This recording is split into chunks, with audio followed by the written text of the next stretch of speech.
Good morning, ladies and gentlemen, and welcome to Belfast, and welcome to Titanic, and welcome to Northern Ireland's first EV conference. This is a historic moment, and one I'm very proud to be involved in.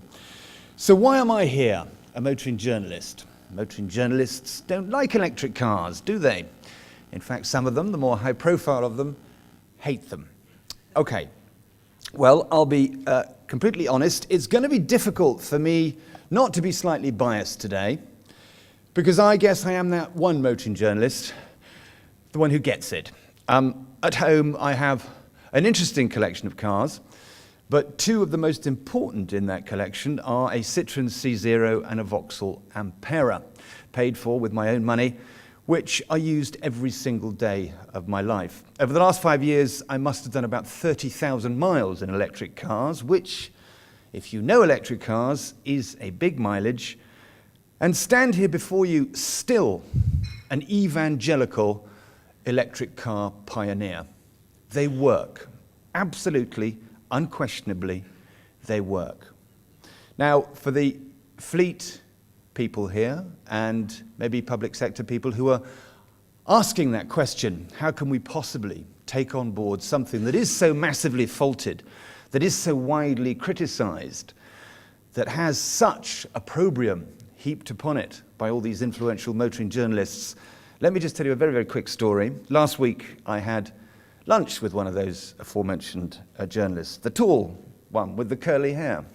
And we've been friends for a long time. I did 15 years with him, and I know more about Jeremy than his wife.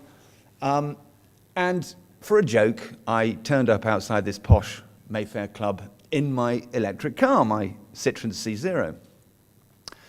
And we were outside having a fag, and I pointed to the car and said, "Look, Jeremy, what is there not to love? £1 to do 100 miles. Free on-street parking, City of Westminster. No congestion charge, no road tax, cheap servicing, save £2,500 on fuel a year." And I did my most impassioned fiscal benefit plea. And he looked at the car, and he looked at me, and he looked at the car, and then he looked at me again, and he said, "Are you sure you're not gay?" And that is what it's all about. The biggest problem to electric cars is not range, is not depreciation, is not battery degradation.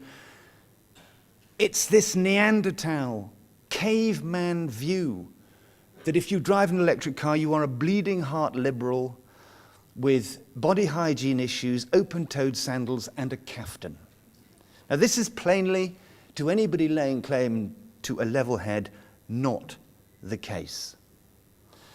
And sitting in my garage, as I've said, I have crazy, fast Mercedes AMGs and Range Rovers, but still, every morning, I look at the electric cars and I say, right, I'll go, because it's quick, it's fast, it's silent, it's fun, but above all else, it's easy.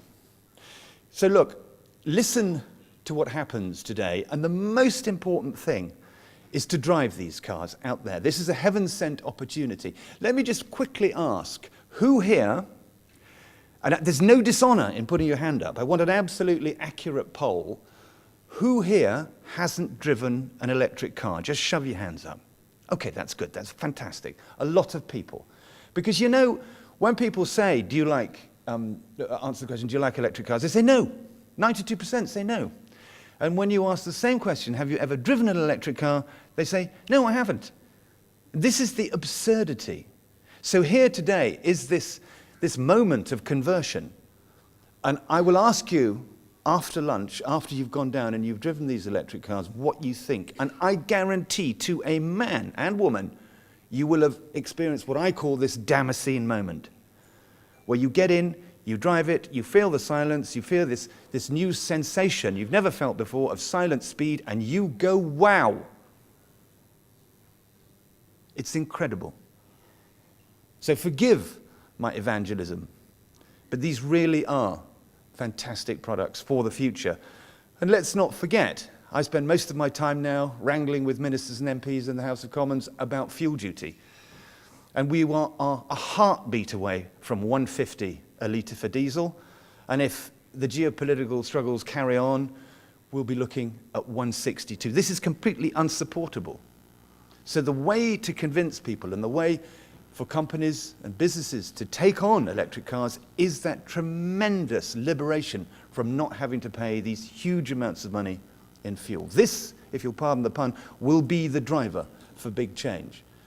And it's wonderful that Northern Ireland is going to be the epicenter of that change, because you can do it better than the mainland. 10 minutes away from a charging point, anywhere here. Fantastic. So the prize to all this is not just salving our environmental consciences.